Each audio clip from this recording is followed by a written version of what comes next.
ओम नमः चंडिकाय।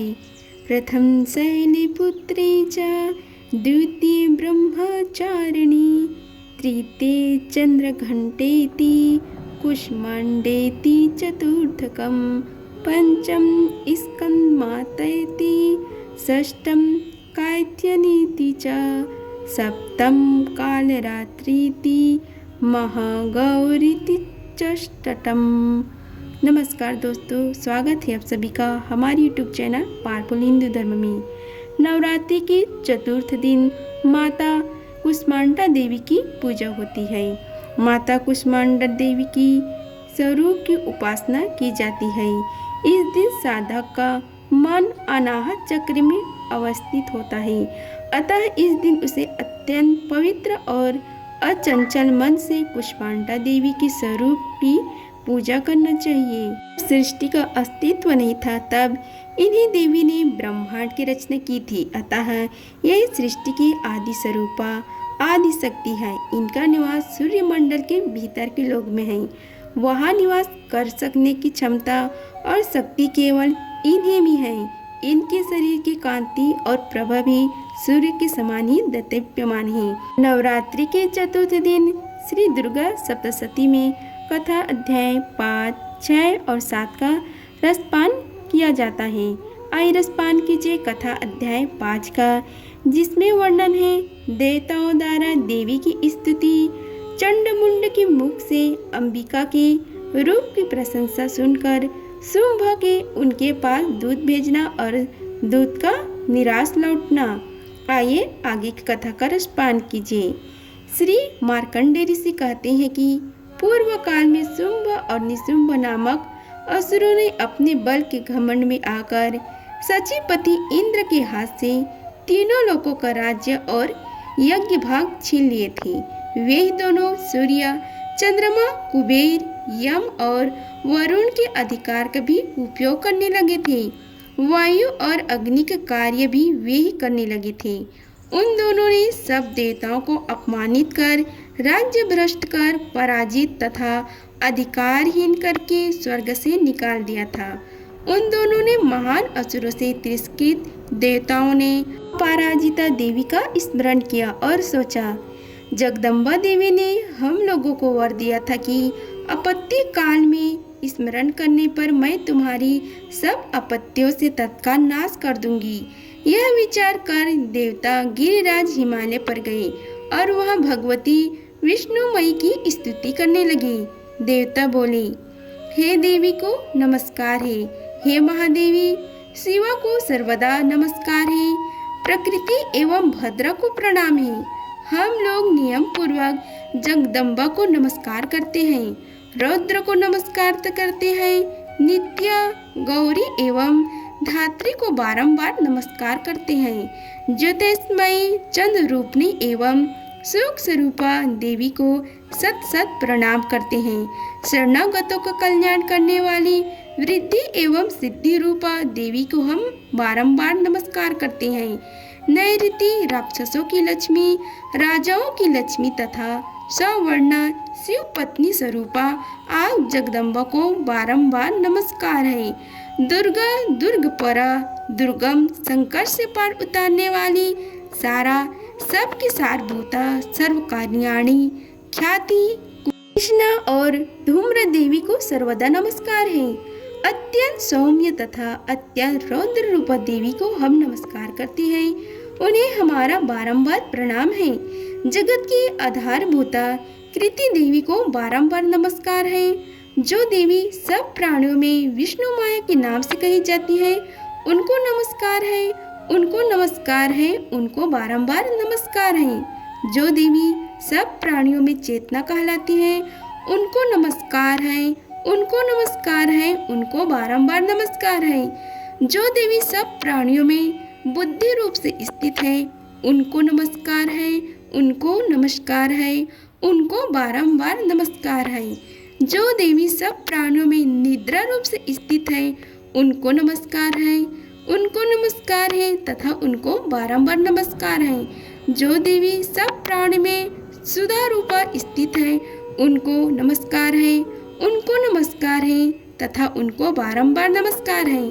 जो देवी सब प्राणियों में छाया रूप से स्थित है, उनको नमस्कार है, उनको नमस्कार है, उनको बारंबार नमस्कार है। जो देवी सब प्राणियों में शक्ति रूप से स्थित है, उनको नमस्कार है, उनको नमस्कार है, उनको बारंबार नमस्कार है। जो देवी सब प्राणियों में तृष्णा रूप से स्थित है, उनको नमस्कार है, उनको नमस्कार है, उनको बारंबार नमस्कार है। जो देवी सब प्राणियों में शांति क्षमा रूप से स्थित है, उनको नमस्कार है, उनको नमस्कार है, उनको बारंबार नमस्कार है। जो देवी सब प्राणियों में जाति रूप से स्थित है, उनको नमस्कार है, उनको नमस्कार है, उनको बारंबार नमस्कार है।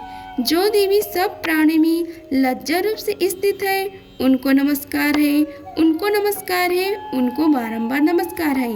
जो देवी सब प्राणियों में शांति रूप से स्थित है, उनको नमस्कार है, उनको नमस्कार है, उनको बारंबार नमस्कार है। जो देवी सब प्राणियों में श्रद्धा रूप से स्थित है, उनको नमस्कार है, उनको नमस्कार है, उनको बारंबार नमस्कार है। जो देवी सब प्राणियों में कांति रूप से स्थित है, उनको नमस्कार है, उनको नमस्कार है, उनको बारंबार नमस्कार है। जो देवी सब प्राणियों में लक्ष्मी रूप से स्थित है, उनको नमस्कार है, उनको नमस्कार है, उनको बारंबार नमस्कार है। जो देवी सब प्राणियों में वृत्ति रूप से स्थित है, उनको नमस्कार है, उनको नमस्कार है, उनको बारंबार नमस्कार है। जो देवी सब प्राणियों में स्मृति रूप से स्थित है, उनको भी नमस्कार है, उनको नमस्कार है तथा उन सबको बारंबार नमस्कार है। जो देवी सब प्राणियों में दया रूप से स्थित है, उनको नमस्कार है, उनको नमस्कार है। जो देवी सब प्राणियों में दृष्टि रूप से स्थित है, उनको नमस्कार है, उनको नमस्कार है, उनको बारंबार नमस्कार है। जो देवी सब प्राणियों में माता रूप से स्थित है, उनको नमस्कार है, उनको नमस्कार है, उनको बारंबार नमस्कार है। जो देवी सब प्राणियों में भ्रांति रूप से स्थित है, उनको नमस्कार है, उनको नमस्कार है, उनको बारंबार नमस्कार है। जो जीवों की इंद्र वर्ग की अधिष्ठात्री देवी एवं सब प्राणियों में सदा व्याप्त रहने वाली उन व्याप्ति देवी को बारंबार नमस्कार है। जो देवी चैतन्य रूप से इस संपूर्ण जगत को व्याप्त करके स्थित है, उनको नमस्कार है, उनको नमस्कार है तथा उनको बारंबार नमस्कार है। पूर्व काल में आपने अभीष्ट की प्राप्ति होने से देवताओं ने जिनकी स्तुति की थी तथा देवराज इंद्र ने बहुत दिनों तक जिनका सेवन किया, वह कल्याण की साधना भूता ईश्वरी हमारा कल्याण और मंगल करे तथा सारी आपत्तियों का नाश कर डाले। उद्दंड दैत्यों से सताए हुए हम सभी देवता जिन परमेश्वरी को इस समय नमस्कार करते हैं तथा जो भक्ति विनम्र पुरुषों द्वारा स्मरण करने की जाने की तत्काल ही संपूर्ण उपत्तियों का नाश कर देती है, वे जगदम्बा हमारा संकट दूर करे। ऋषि कहते हैं कि हे राजन, इस प्रकार जब देवता स्तुति कर रहे थे उस समय पार्वती देवी गंगा जी के जल में स्नान करने के लिए वहां आई। उन सुंदर भावों वाली भगवती ने देवताओं से पूछा, आप लोग यहाँ किसकी स्तुति करते हैं? तब उन्हीं के शरीर कोष से प्रकट हुई शिवा देवी बोली, ये सभी शुंभ दैत्य से तिरस्कृत और युद्ध में निशुंभ से पराजित हो यहाँ एकत्रित हुए ये समस्त देवता यह मेरी स्तुति कर रहे हैं। पार्वती जी के शरीर कोष से अंबिका का प्रादुर्भाव हुआ था, इसलिए वे समस्त लोकों में कौशिकी कही जाती हैं। कौशिकी के प्रकट होने के बाद पार्वती देवी का शरीर काले रंग का हो गया, अतः वे हिमालय पर रहने वाली कालिका देवी के नाम से विख्यात हुई। तदंतर शुंभ निशुंभ के भृत्य चंडमुंड वहां आई और उन्होंने परम मनोहर रूप धारण करने वाली अंबिका देवी को देखा। फिर वे शुंभ के पास जाकर बोले, हे महाराज, एक अत्यंत मनोहर स्त्री है जो अपनी दिव्य कांति से हिमालय को प्रकाशित कर रही है। वैसा उत्तम रूप कहीं किसी ने भी नहीं देखा होगा। हे असुरेश्वर, पता लगाइए वह देवी कौन है और उसे ले दीजिए। स्त्री तो वह रत्न है, उसका प्रत्येक अंग बहुत ही सुंदर है तथा वह अपने स्त्री अंगों की प्रभा से संपूर्ण दिशाओं में प्रकाश फैला रही है। हे दैत्यराज, अभी वह हिमालय पर ही मौजूद है, आप उसे देख सकते हैं। हे प्रभु, तीनों लोकों में मणि, हाथी और घोड़े आदि जितने भी रत्न हैं, वे सब इस समय आपके घर में शोभा पाते हैं। हाथियों में रत्नभूत ऐरावत, यह परिजात का वृक्ष और यह उच्चश्रवा घोड़ा, यह सब आपने इंद्र से ले लिया है। हंसों से जुता हुआ यह विमान भी आपके आंगन में शोभा पाता है। यह रत्नभूत अद्भुत विमान जो पहले ब्रह्म जी के पास था, अब आपके यहाँ लाया गया है। यह मध्यपद्य नामक निधि आप कुबेर से छीन लाए हैं। समुद्र ने भी आपको किंचंचली की नाम की माला भेंट की है, जो केसरों से सुशोभित है और जिसके कमल कभी कुम्हलाते नहीं हैं। स्वर्ण की वर्षा करने वाली वरुण का छत्र भी आपके घर में शोभा पाते हैं तथा यह श्रेष्ठ रथ जो पहले प्रजापति के अधिकार में था, अब आपके पास मौजूद है। हे दैत्येश्वर, मृत्यु को उत्क्रांतिता नाम वाली शक्ति भी आपने छीन ली तथा वरुण का पास और समुद्र में होने वाले सब प्रकार के रत्न आपके भाई निशुंभ के अधिकार में है। अग्नि ने भी स्वतः शुद्ध किए हुए 2 वस्त्र आपकी सेवा में अर्पित किए हैं। दैत्यराज, इस प्रकार सभी रत्न अपने एकत्र कर लिया। फिर जो यह स्त्रियों में रत्न रूप कल्याणमयी देवी है, इसे आप क्यों नहीं अपने अधिकार में कर लेते? मार्कंडेय ऋषि कहते हैं कि चंडमुंडक यह वचन सुनकर शुंभ ने महादैत्य सुग्री को दूत बनाकर देवी के पास भेजा और कहा, तुम मेरी आज्ञा से उसके सामने ये बात कहना और ऐसा उपाय करना जिससे प्रसन्न होकर वह शीघ्र आ जाए। वह दूत पर्वत के अत्यंत रमणीय प्रदेश में जहाँ देवी मौजूद थी वहाँ गया और मधुरवाणी में कोमल वचन बोला। दूत बोला, हे देवी, दैत्यराज शुंभ इस समय तीनों लोकों के परमेश्वर है। मैं उन्हीं का भेजा हुआ दूत हूँ और यहाँ तुम्हारे ही पास आया हूँ। उनकी आज्ञा सदा सब देवता एक स्वर में मानते हैं, कोई उसका उल्लंघन नहीं कर सकता। वे संपूर्ण देवताओं को परास्त कर चुके हैं। उन्होंने तुम्हारे लिए जो संदेश दिए हैं उसे सुनो। संपूर्ण त्रिलोकों की मेरे अधिकार में है। देवता भी मेरी आज्ञा के अधीन चलते हैं। संपूर्ण योगियों के भागों को मैं भी पृथक पृथक भोगता हूँ। तीनों लोकों में जितने भी श्रेष्ठ रत्न हैं, वे सब मेरी अधिकार में है। देवराज इंद्र का वाहन ऐरावत जो हाथियों में रत्न के समान है, मैंने उससे छीन लिया है। क्षीर सागर का मंथन करने से जो अश्वरत्न उच्चश्रवा प्रकट हुआ था, उसे देवताओं ने मेरे पैरों पर पकड़कर समर्पित किया है।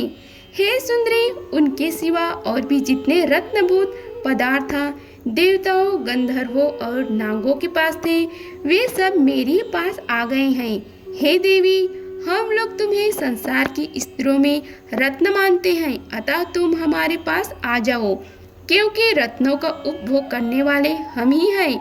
हे चंचल कटाक्ष वाली सुंदरी, तुम मेरी या मेरे भाई महाप्रक्रमी निशुंभ की सेवा में आ जाओ, क्योंकि तुम रत्न स्वरूपा हो। मेरा वर्णन करने से तुम्हें तुलना रहित महान ऐश्वर्य की प्राप्ति होगी। अपने बुद्धि से यह विचार कर तुम मेरी पत्नी बन जाओ।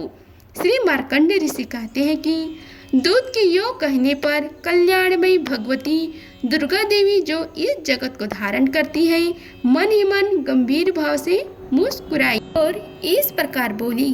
देवी ने कहा, हे दूत, तुमने सत्य कहा, इसमें तनिक भी मिथ्या नहीं है। शुंभ तीनों लोकों का स्वामी है और निशुंभ भी उसी के समान महापराक्रमी है, किंतु इस विषय में मैंने जो प्रतिज्ञा कर ली है उसे मिथ्या कैसे करूं? मैंने अपनी अल्प बुद्धि के कारण पहले से जो प्रतिज्ञा कर रखी है उसे सुनो। जो मुझे संग्राम में जीत लेगा, जो मेरे अभिमान को चूर्ण कर देगा तथा संसार में जो मेरे समान बलवान होगा, वही मेरा स्वामी होगा। इसलिए शुंभ अथवा महादैत्य निशुंभ स्वयं ही यहाँ पधारे और मुझे जीतकर शीघ्र ही मेरा प्राणी ग्रहण कर ले। इसमें विलंब की क्या आवश्यकता है? दूत बोला, हे देवी, तुम घमंड में भरी हो। मेरे सामने ऐसी बातें ना करो। तीनों लोकों में कौन ऐसा पुरुष है जो शुंभ निशुंभ के सामने खड़ा हो सके? हे देवी, अन्य दैत्यों के सामने भी सारे देवता युद्ध में नहीं ठहर सकते, फिर तुम अकेली स्त्री होकर कैसे ठहर सकते हो? जिन शुंभ आदि दैत्यों के सामने इंद्र आदि सब देवता भी युद्ध में खड़े नहीं हुए, उनके सामने तुम स्त्री होकर कैसे जाओगी? इसलिए तुम मेरे ही कहने से शुंभ निशुंभ के पास चली जाओ। ऐसा करने से तुम्हारे गौरव की रक्षा होगी, अन्यथा जब ये केस पकड़कर घसीटेंगे तब तुम्हें अपनी प्रतिष्ठा खोकर जाना पड़ेगा। देवी ने कहा, तुम्हारा कहना ठीक है, शुंभ बलवान है और निशुंभ भी बड़ी पराक्रमी है, किंतु क्या करूं, मैंने पहले बिना सोचे समझे प्रतिज्ञा कर ली है। अतः अब तुम जाओ, मैंने तुमसे जो कुछ कहा है वह सब दैत्यराज से आदर पूर्वक कहना, फिर वे जो उचित जान पड़े करे।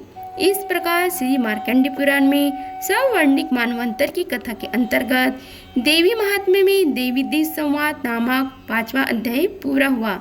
आइए रसपान कीजिए 6ठा अध्याय का, जिसमें वर्णन है धूम्रलोचन का वध। मैं सर्वेश्वर भैरव की अंक में निवास करने वाली परम उत्कृष्ट पद्यवती देवी का चिंतन करता हूँ। वे नागराज के आसन पर बैठी है। नागों के फंडों में सुशोभित होने वाली मणियों की विशाल माला से उनकी देहलता उद्भासित हो रही है। सूर्य के समान उनका तेज है।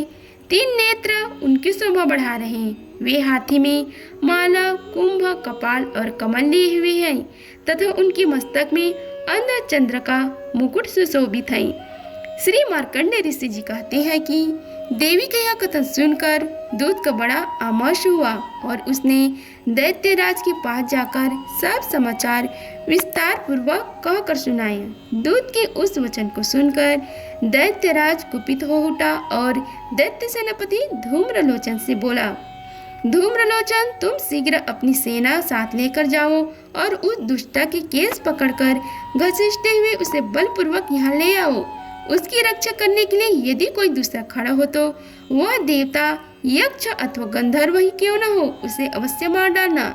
ऋषि कहते हैं कि शुंभ के इस प्रकार आज्ञा देने पर वह धूम्रलोचन दैत्य 60,000 असुरों की सेना को साथ लेकर वहां से तुरंत चल दिए।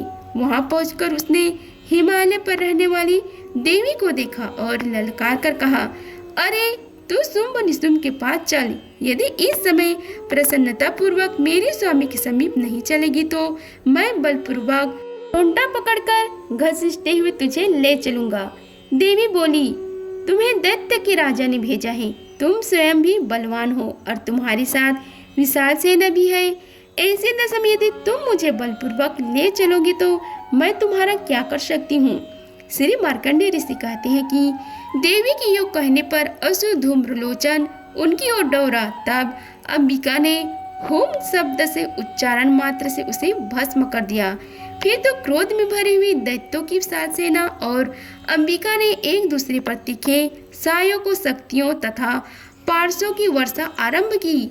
इतने में ही देवी का वाहन सिंह क्रोध में भरकर भयंकर गर्जना करके गर्दन के बालों को हिलाते हुआ असुरों की सेना में कूद पड़ा। उसने कुछ दैत्यों को पंजों की मार से, कितनों को अपने जबड़ों के और कितनों को ही महादैत्यों को पटक कर होठ की दाढ़ों से घायल करके मार डाला। उस सिंह ने अपने नखों से कितनों के पेट फाड़ डाले और थप्पड़ मारकर कितनों के सिर धड़ से अलग कर दिया। कितनों की भुजाएं और मस्तक काट डाले तथा अपनी गर्दन के बाल हिलाते हुए उसने दूसरों दैत्य के पेट फाड़कर उनका रक्त चूस लिया। अत्यंत क्रोध में भरे हुए देवी का वह वाहन उस महाबली सिंह ने क्षण में ही असुरों की सारी सेना का संहार कर डाला।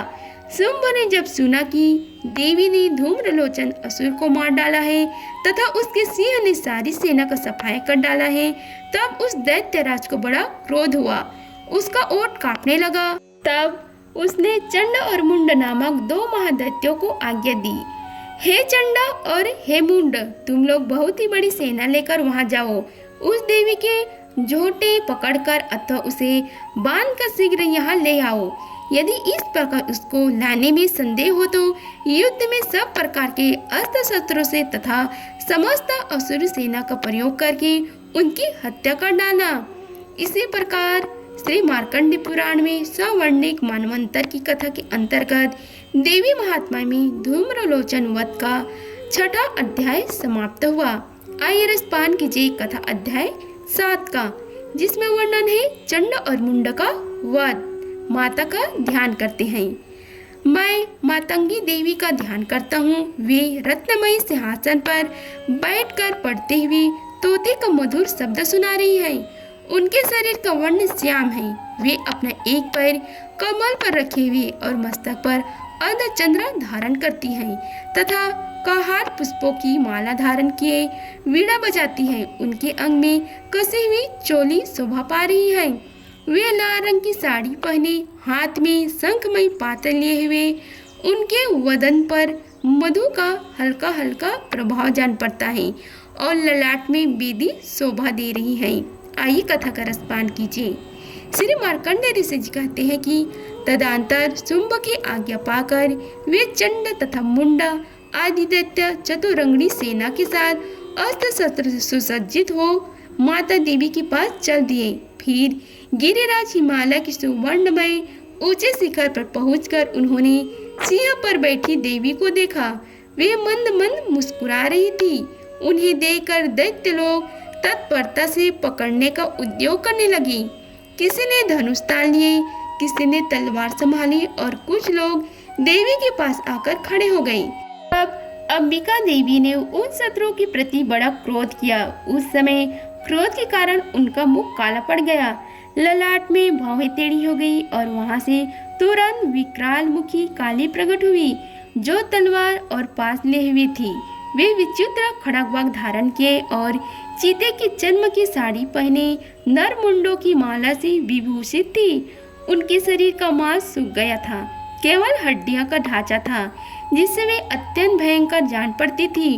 उनका मुख बहुत विशाल था, जीभ लपलपाने के कारण वे और भी डरावनी प्रतीत होती थी। उनकी आंखें भीतर को धसी हुई और कुछ लाल थी। वे अपनी भयंकर गर्जना से संपूर्ण दिशाओं को गुंजा रही थी। बड़े बड़े दैत्यों को वध करती हुई वे कालिका देवी बड़े वेग से दैत्यों की उस सेना पर टूट पड़ी और उनको क्षण भर में भक्षण करने लगी। वे पाशर्व रक्षकों के अंकुशधारी महावतों योद्धाओं और घंटा सहित कितने ही हाथियों को एक ही हाथ से पकड़कर मुंह में डाल लेती थी। इसी प्रकार घोड़े, रथ और सारथियों के साथ रथी सैनिकों को मुंह में डालकर वे उन्हें बड़े भयानक रूप से चबा डालती थी। किसी के बाल पकड़ लेती थी, किसी के गला दबा देती थी, किसी को पैरों से कुचल डालती थी और किसी को छाती के धक्के से गिराकर मार डाल देती थी। वे असुरों के छोड़े हुए बड़े बड़े अस्त्र शस्त्र मुंह से पकड़ लेती थी और रोष में भरकर उनको दांतों से पीस डालती थी। काली ने बलवान एवं दुरात्मा दैत्यों की वह सारी सेना रौंद डाली, खा डाली और कितनों को मार भगाया। कोई तलवार के काट उतारी गई, कोई खड़गवार से पीटे गए। कितने असुर दांतों के अग्रभाग से कुचले जाकर मृत्यु को प्राप्त हो गए। इस प्रकार देवी ने असुरों की उस सारी सेना को क्षण भर में मार गिराया। यह देख चंड उन अत्यंत भयानक काली देवी को ओर डरा तथा महादैत्य मुंड ने भी अत्यंत भयंकर बाणों की वर्षा की तथा हजारों बार चलाए हुए चक्रों से उन भयानक नेत्रों वाली देवी को आच्छादित कर दिया। वे अनेक चक्र देवी की मुख से समाते हुए ऐसे जान पड़े मानो सूर्य के बहुतेरे मंडल बादलों की उधर में प्रवेश कर रहे हो। तब भयंकर गर्जना करने वाली काली ने अत्यंत रोम से भरकर विकट अट्टहास किया। उस समय उनके विकराल वदन के भीतर कठिनता से देखे जा सकने वाली दांतों की प्रभा से भी अत्यंत उज्जवल दिखाई देती थी। देवी बहुत बड़ी तलवार हाथ में ले हम का उच्चारण करके चंड पर धावा किया और उसके केस पकड़ कर उसी तलवार से उसका मस्तक काट डाला। चंड को मारा गए देखकर मुंड भी देवी को ओर दौड़ा। तब देवी ने रोष में भरकर उसे भी तलवार से घायल करके धरती पर सुला दिया। महाप्रक्रमी चंड और मुंड को मारा गया देख मरने से बची हुई बाकी सेना भय से व्याकुल हो चारों ओर भागी। तदंतर काली ने चंड और मुंड का मस्तक हाथ में ले चंडिका के पास जाकर प्रचंड अट्टहास करते हुए कहा, हे देवी, मैंने चंड और मुंड नामक इन दो महापशुओं को तुम्हें भेंट किया। अब युद्ध में तुम शुंभ और निशुंभ का ही स्वयं वध करना। मार्कंडेय ऋषि जी कहते हैं कि वहां लाए हुए उस चंड मुंड नामक महादैत्यों को देखकर कल्याणमयी चंडिका ने काली से मधुर वाणी में कहा, हे देवी, तुम चंड और मुंड को लेकर मेरे पास आई हो, इसलिए संसार में चामुंडा के नाम से तुम्हारी ख्याति होगी। इस प्रकार श्री मार्कंडेय पुराण में सवर्णिक मानवांतर की कथा के अंतर्गत देवी महात्म्य चंड मुंड वध का नामक 7वां अध्याय पूरा हुआ। अगर आप सभी को हमारी वीडियो अच्छी लगी होगी तो वीडियो को लाइक कीजिए, चैनल को सब्सक्राइब कीजिए और कमेंट बॉक्स में जय माता दी लिखिए।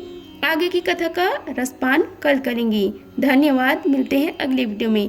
तब तक के लिए जय माता दी।